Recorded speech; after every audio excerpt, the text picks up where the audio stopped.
Everything I do for Bert. Everything I do for Bert. Some may think Bert's not much, but they like his gentle touch.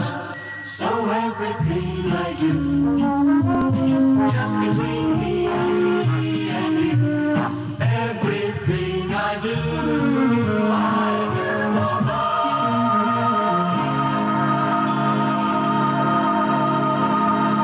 I like to come home to 3 music.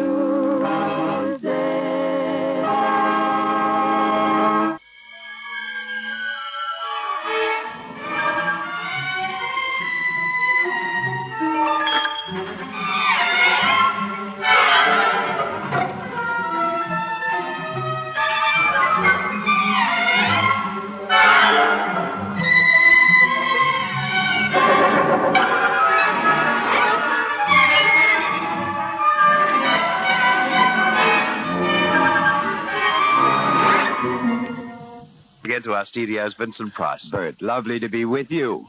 I suppose that I must say the boys were checking microphones before and they were eavesdropping.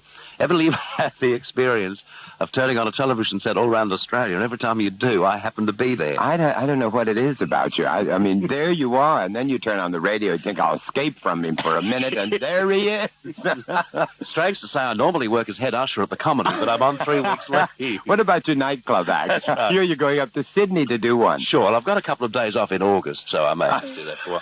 Vincent, I had some friends in the audience last night, and they told me that it was a great opening night. Oh, it was a wonderful audience. I was really delighted. Opening night audiences worry all actors, you know, because they're there for all sorts of reasons other than to see the play. Mm. And they were really very warm and wonderful and attentive and appreciative, and so I couldn't have been happier. I heard you speaking with Peter Couchman yesterday, and you made a very interesting comment about the earliness of you getting to the theatre. I mean, one would assume that you're a perfectionist anyway with the score you've got on the board, but evidently you leave nothing to chance at all. No way. I get out there, I check the lights, I check the sound, you know, I check the theater, because every theater is a different kind of listener. You know, theaters are listeners, all those people who are going to be in it at some time, and so you must know what the acoustics are. It's fascinating, it really is, and difficult. You know, you must make your adjustments to theaters. So, you know, you make a comparison, say, to the Festival Theatre in Adelaide, to the Dear Little Comedy. Now, just how much change do you have to make in your performance? Well, it's a question of projection. I played in a very famous theater in Tempe, Arizona, designed by Frank Lloyd Wright, which holds 3,500 people, and the night I played there, it was packed and jammed, and I thought, oh, my God, one poor man in front of 3,500.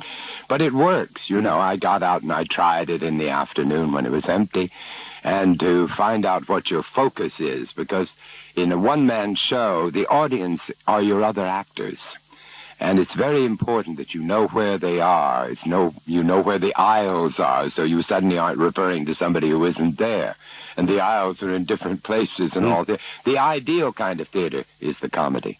I was just watching you then. You were gesticulating, and I'm looking at your hands, which are quite beautiful, artistic hands. And I remember reading once that you and Van Heflin, you were given a tremendous rap. In Australia, rap means good, incidentally, for the use of your hands in acting. And I mentioned this to Van Heflin, who was over here in 1970, a year before his death. And he said the only thing that he could understand when someone referred to acting with your hands was that if you had the ability to know what to do with your hands, the actor who is in trouble is the one who doesn't know what to do with his hands. Absolutely true.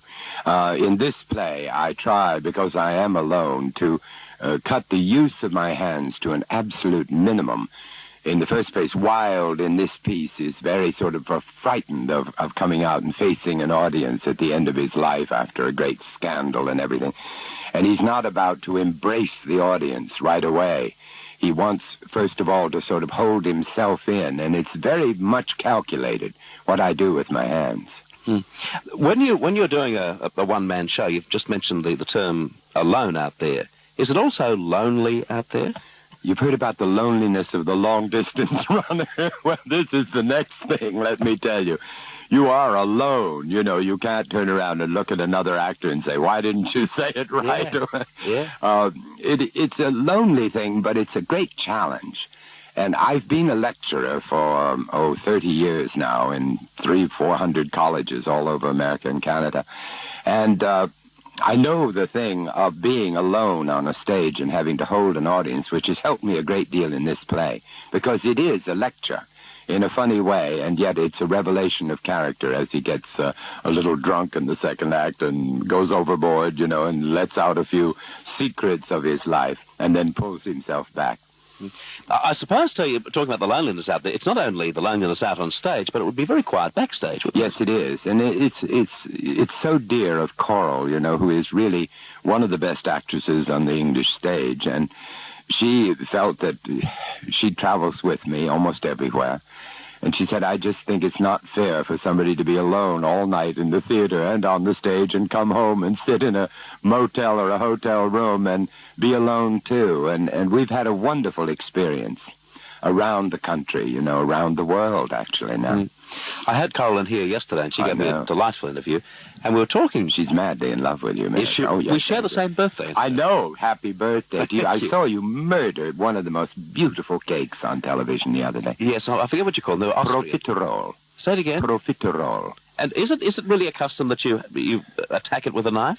I don't think so, but you did. Vincent, far be it from you to criticize me. I have seen you attack everything under the sun with a knife. All right, absolutely. We touched on that yesterday about the movies that you've made, which have been in with the horror element. But I asked Coral, did she believe that you were sometimes either offended or hurt, perhaps, that wherever you hit town, naturally one of the aspects that is used is the fact that you've done horror movies. And it's not probably until the second or third story that someone bothers to pick up on what has been one of the most successful Hollywood careers, apart from the horror movies. I mean, you've been in some of the great movies of Hollywood, and you are one of its most respected sons. And does it hurt you at all? Not really. No, I tell you, Bert, every one of us have our identification with the audience, with the public. Whatever it is, I said at the Canberra Press Club that John Wayne probably wanted to play Hamlet, and thank God he didn't. But he did play the Roman centurion. He did play the Roman centurion, you're absolutely right. But, we all have identification, and whatever it is, it helps your career. The problem here in Australia for me has been a little difficult because the press has been interested in that area, but funnily enough, a lot of those pictures, which were comedies, comedy horror films, if you want to call them that, were censored here. And consequently, they've only been released recently in this country. And in America, when I was doing the Oscar Wilde thing, there never was a mention of those films ever. Because I've done a play every year of my life, maybe 2 or 3 plays. Now, that's a very good point, actually, because so many of those movies were released much later. And also, of course, they were held back for television release, too. Exactly. House of Wax wasn't seen on television, I don't think, until as recently as maybe 6 or 7 years ago, 8 years ago. That's absolutely true.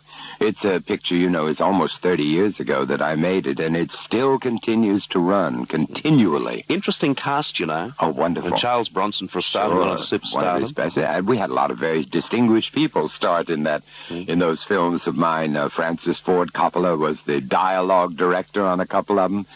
Jack Nicholson was the juvenile in The Raven. It's been kind of fun to see people's careers change and go on and up and down. One thing you've been able to do, like every other performer, actually, you've had your stinker, you've had the thing which is bomb, but you seem to have used that to your advantage because of this beautiful ability you've got. I mean, even in a movie which has been made 14,000 miles away, maybe 5, 6, 10 years ago, you can watch a Vincent Price movie, particularly in the comedy horror area, and it's almost as if you're taking the viewer along for the ride. Oh, absolutely. Somebody made a comment one time that I didn't play them tongue-in-cheek. I played them tongue in both cheeks, which ain't easy. Yeah. No, I think the thing was that Boris Karloff and Peter Lorre and myself and Basil Rathbone did a lot of them together, and they were extraordinary men of great intelligence and great wit. And we would sit down and really determine to let the audience have a good time. let them in on our gags and let them in on the thing that horror is very close to comedy. You know, if somebody comes up behind you and scares you, which happens to me all the time, and the next impulse is to giggle. You know, I mean, they are very closely allied, horror and comedy. They really are, and that's what made those films fun. But do people continually do that to you, come up and try and scare you and the whole thing? And they succeed, yeah. You scare easily? Oh, no, it's just that. If anybody comes up and hits me on the back, I jump 300 miles. And I don't want anybody to do it who's listening to this program, because I now carry a large knife. Right. And you know how to use it. I certainly do. One of my great favorites as an actor was Lon Chaney Jr. Was he a man of much humor, though? Lon was a very ill man, an awful lot of his life. And when I knew him, I only did one film with him. He was a man who was very withdrawn, and consequently I didn't see a great deal of humor in him. The other people who, Boris, who was really very crippled with arthritis and everything, was a man who never lost his sense of humor. I think Lon really resented the image of his father, you know, who was really the great master of that kind of film. And, you know, I mean, nobody should be called anything junior. You know, it's a terrible sort of curse. I'm a junior.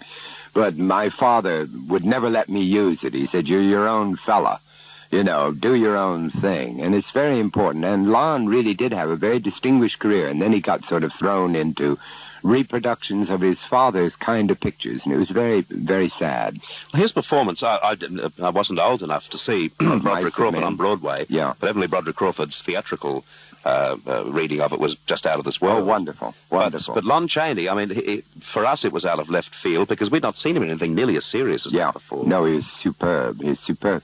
But it's very difficult for actors, you know. I mean, you do get typed.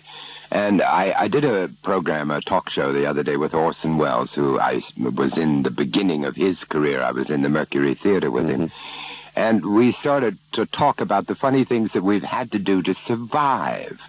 You know, you do everything in this business to survive, because the minute you leave, people forget you. There's a game show in America called Hollywood Squares, which is a huge success.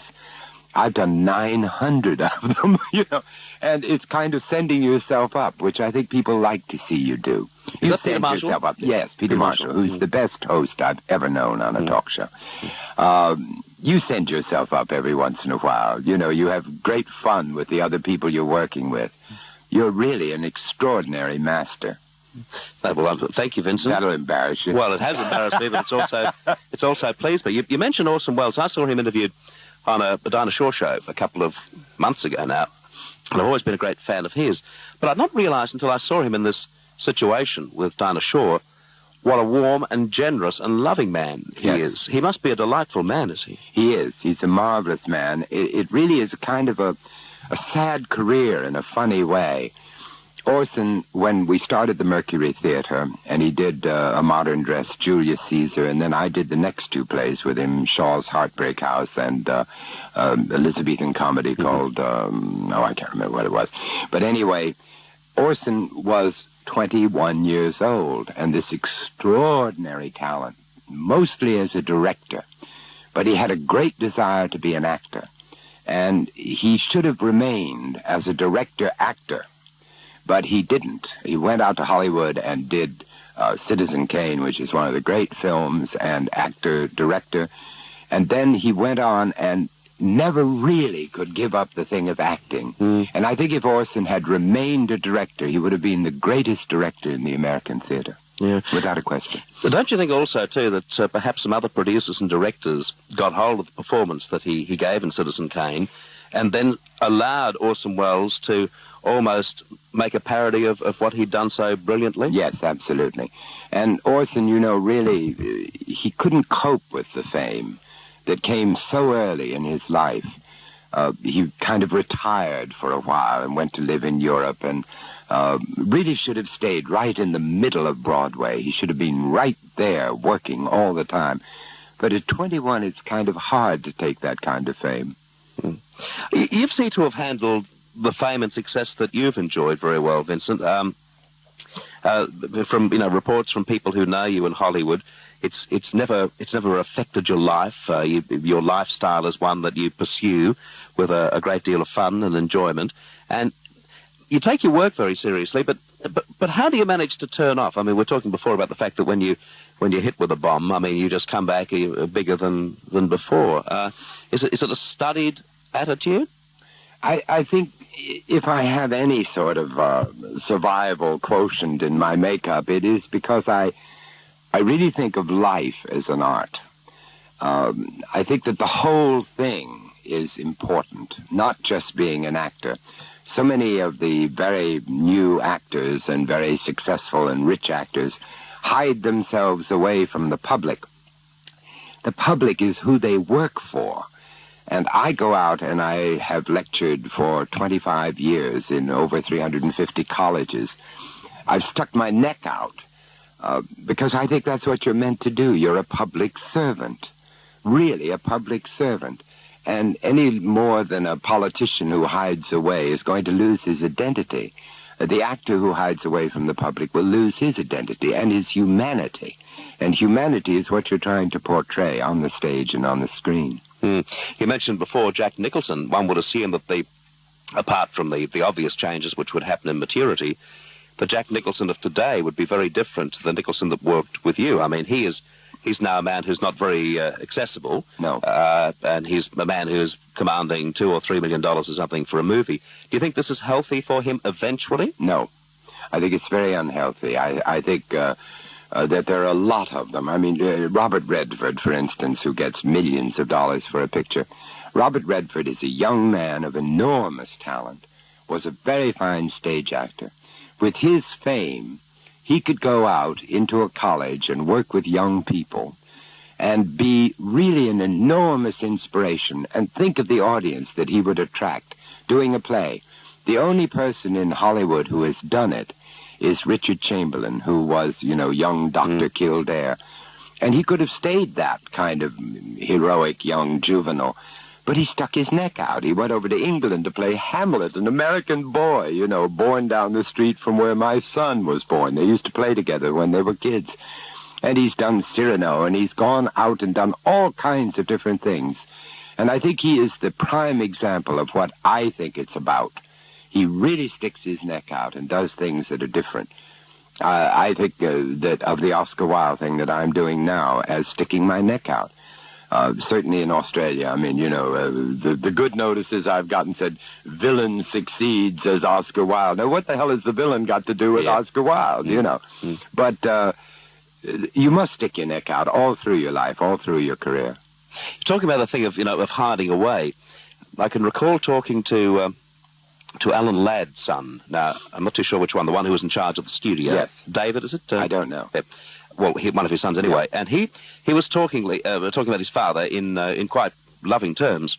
And I just happened to get him on side just for a couple of moments. Up until this very second, the interview had been pretty straight. He then explained that his father was hiding for most of his life.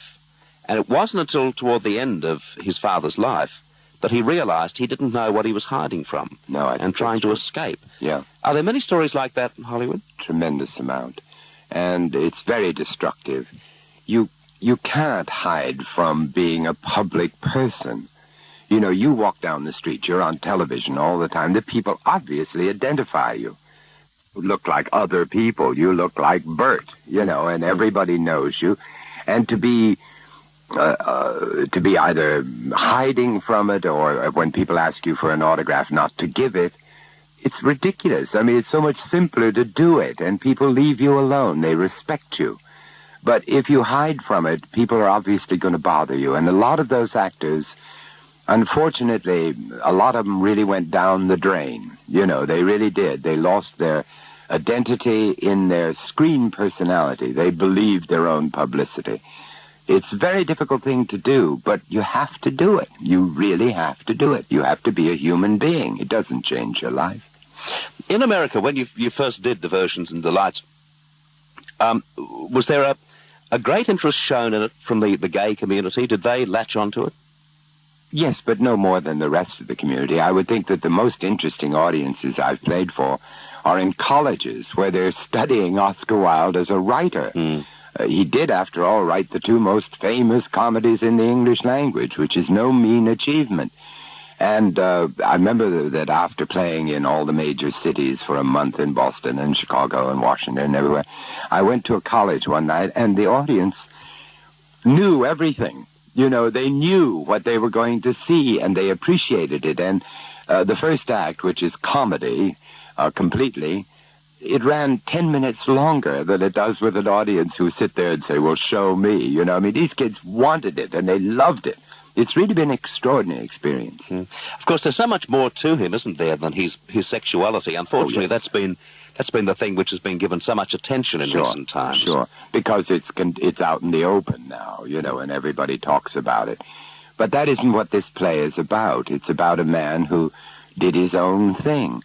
And he made a remark, which I have quoted many times, but I think it sums up his life. There is only one sin, stupidity.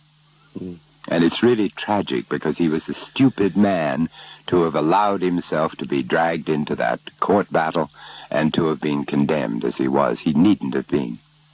Have you had a lifelong flirtation with Wilde and his works? No, I have recorded a lot of the fairy tales and some of the poems and things, and obviously I've read him. Coral, you know, won the prize as the best actress of the year doing Lady Bracknell in The Importance of Being Earnest about 5 years ago. And suddenly, Wilde took us over. There was a period where I was doing a lot of George Bernard Shaw, and she was too. And it's funny, different authors come into your life and take you over, really take you over.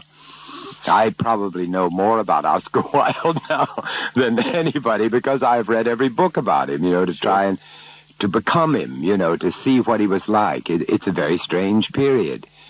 We dress in pullovers and sweaters and slop, you know. We're a pretty sloppy group. But in that day, there was a day of dandies, and they wore flowers, and they dressed, and they had manners, and it's something that's very foreign to us. You mentioned Coral winning that award. I wanted to broach the subject with her yesterday. I bet she didn't tell you, did she? No, she didn't. No. She didn't. And I mentioned that she hadn't done as much film work as many of her fans would like to see her do. And obviously she is a product and a lady of the theatre. That's where her first love lies. But it's most unfortunate, you see, because theatre, I mean, she could play to capacity houses for 2 years, but she's so far away, say, from me and from people in Australia, that it's a great pity that in her career she hasn't and she won't do more movie work. She will not do anything that she feels is in any way second-rate. She will not do anything that she does not think is a challenge. And she's read plays and been offered plays and movies, and if they don't live up to what she thinks they should be, she doesn't do them. And in England, the actors can afford to do that because they have the National Theatre, they have the Old Vic, they have the Royal Shakespeare Company, and they are geared to working for a lot less money than some of our great stars, let's face it, but they learn their business. And Coral, you know, left a very exciting and wonderful career as a leading lady in Galsworthy plays and all of that to become an actress in Shakespeare and in serious drama. And she is brilliant. She is considered one of the great Lady Macbeths of all time. I saw her do with Trevor Howard, do the Waltz of the Toreadors, and she was brilliant in it, absolutely brilliant. But she won't do anything that she doesn't feel is a challenge. In this day and age, you must be, as an established actor, you must be sent a lot of rubbish in scripts. Oh, awful. Junk. And a lot of things, I think the reason I haven't done a movie for a long time was that most of the scripts that have been sent me are just rehashes of things I've already done. So why do them? Did you enjoy the studio system as it was, Vincent? Yes, very much. It was wonderful. It was like a family. I did 7 pictures at 20th Century Fox, all with the same crew. And they are the people who make pictures. And now there's a great interest in the technique of motion pictures. There wasn't then. But some of the cameramen who were really great men, some of the directors, Joseph Mankiewicz's first picture I did. And what was that? Dragon Whip, of course, which is a wonderful film. And he wrote it and directed it. And Laura, you know, and it was a family. You all worked together. I did 5 pictures with Gene Tierney, and we were all like a stock company in a funny way, working together to try and create a marvelous product. Of course, that's the great tragedy now, that regardless of, people can argue that people are going back to the movies, and there are some wonderful movies being made today, but no longer does Hollywood have that magnificent stock company of character actors. No. Even the bit players, that no longer do they seem to be on the treadmill. No. I don't know what it is, and I think it was the demise of the studio system. We were all people who worked very hard for our company, and there was a great pride in being an MGM star or a Fox star, and the studios themselves took great care to see that the properties were good and that fitted you. And when you felt one wasn't good, you could go to the head of the studio and say, look, I just don't think this is right for me. And some of the time they would agree with you. The other time you would leave the studio. Yeah. But, Betty Davis was the product of Warner Brothers. Many of them were products of those particular companies. I spoke to James Cagney on this program a couple of weeks ago, and I must admit I didn't say it to him. Yeah. So, that was perhaps weak of me. But I didn't want to hurt him, and also I didn't want him to end the interview. But I think there's more than a tinge of sadness that he's coming back to make another movie. Yes, I do too. He retired, and very happily. And one of the few that got out when he really was on top. Absolutely. Now, he may be absolutely magnificent because he is a marvelous actor. I think some of the things that he has been saying now are very important for young actors to hear. The few interviews that he has done, and they are very few. You're very lucky to have gotten him to talk at all. But I remember one interview that he had when he came out, and they honored him, for his career, the Film Society. And he said that the most important thing he ever learned to give to the theater was to learn how to dance. You just think, dancing, Jimmy Cagney, but he was a hoofer. Yeah. And it gave him that marvelous movement that he used in everything. I use it in the Oscar Wilde thing. I use a kind of graceful movement that is not really mine. I'm kind of a clod, but Wilde wouldn't have moved that way. And Jimmy Cagney has said some things that I think are very important. Maybe very important for him to come back and do a really great part. I hope it is a great part. Vincent, your treatment of comedy in movies is nothing short of delightful. You've got a delicious flair with comedy. For you personally, when you're just Vincent Price, a private citizen, who are the people that you consider to be the great American humorists? Who are the people that make you laugh? You mean comics? Well, I have a little bit of a thing against people who rely entirely on smut. And I'm afraid that an awful lot of our stand-up comics, if they don't say 4 dirty words in a sentence, they don't get a laugh, and they've resorted to it. Johnny Carson, strangely enough, is a brilliant comedian. Great mind. Oh, wonderful. He's absolutely wonderful. I have worked with them all, and I'm a very big fan of comics. I did 17 years with Red Skelton, who never resorted to anything second-rate. He really didn't. Now, a lot of people didn't like him. A lot of people worshipped him. I worked for 10 years with Jack Benny, who I think was probably the most brilliant comedian we ever had. He was really a funny man. He could make 3 minutes of silence hysterical. Exactly. He was really wonderful. I heard him do a radio show one time when there was literally 3 minutes of silence, and you were on the floor, That's right. rolling on the floor. He was brilliant. He was the greatest trained comic, and mostly in radio. And I happened to have done his first television show. And it was hysterical because when they pointed the camera at him, he said, I can't play that scene that way because I've spent all my life in front of a microphone, and when I wanted to get an effect with the audience, I looked to my right. And he never knew how to look to his left. Isn't that good? Yeah. It was wonderful. Yeah, beautiful. Wonderful. An amazing man, too. That I've listened to a radio program of his only recently, and I took down, just as a matter of interest, the number of minutes. The broadcast of something lasted for 26 minutes, allowing for commercials. Yeah. And Jack Benny himself, of that 26 minutes, had only about 5 minutes of dialogue. That's right. The rest was Rochester. The rest was his wife, Absolutely. Mary Anderson, Dennis Day, Yeah. the whole gang. And yet, you came away saying, isn't he wonderful? Oh, of course. He was the most generous comic I've ever known in my life. Jack Benny, I did many shows with him where he would come up and say, that line, really, I shouldn't say that line. It's funnier if you say it. Well, I said it, but it was his reaction that got the laugh. He was the most generous comic I've ever known in my life, and also very morose, like most comics are. He was always sure that it was a disaster, but he was hysterical. I did a symphony concert with him one time. He used to go around and do these benefits for symphony orchestras, and he played the violin badly. But he practiced all the time because he said, it's only if I play as well as I can that it's funny. If I make a mistake on purpose, it's not funny. And he was brilliant, absolutely brilliant. These concerts were tremendous successes. Did Groucho make you laugh? Yes, I thought he was a genuinely funny man. All the Marx Brothers I was brought up with, going to see them. And I start to laugh before I went in the theater. Just what they could do.